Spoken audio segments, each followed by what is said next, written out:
আমাদের ঘর তো একদম ফাঁকা হয়ে গেল রে, বৃষ্টি এলে তো পানি পড়বে। আমি সুন্দর করে পলিথিন দিয়ে দিই যেন বৃষ্টি এলে আমাদের ঘরের ভিতরে পানি না পড়ে। যাক, পলিথিন দেওয়া হয়ে গেছে, এবার মনে আসলে একটু খেলাধুলা করব। যাই রাজু ভাইয়ের সঙ্গে গিয়ে একটু খেলাধুলা করে আছি। আব্বু আব্বু, আমি না একটু রাজু ভাইয়ের সঙ্গে খেলাধুলা করব। আচ্ছা ঠিক আছে, তাও তাড়াতাড়ি আইসো। আরে মোনা, তুমি চলে এসেছো? হ্যাঁ আমি চলে এসেছি, চলো আমরা খেলাধুলা করি। ওকে। কিরে মোনা, চলে আসছিস? এত দেরি হলো কেন? বাপা সরি, আমি না খেলাধুলা করতে করতে বাড়িতে আসার কথা ভুলে গিয়েছি, একটু দেরি হয়ে গেছে। আচ্ছা ঠিক আছে, গিয়ে ঘুমাও। আরে বৃষ্টি চলে আসলো, ঘরের ভিতরে পানি পড়তেছে। আম্মু আম্মু। কি রে বেটা, কি হয়েছে? আম্মু আম্মু, ঘরের ভিতরে তো বৃষ্টির পানি আসতেছে।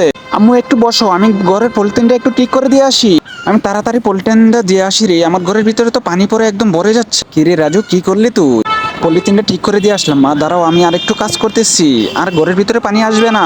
আরে রাজু দেখ, ঘরের ভিতরে তো পানি চলে আসতেছে দরজা দিয়ে। আমি মোনাদের বাসা থেকে গিয়ে আসি। তো বন্ধুরা, যদি পরের পার্ট দেখতে চাও তাহলে কমেন্ট করে বলো, পার্ট 2 চাই। সাবস্ক্রাইব করো।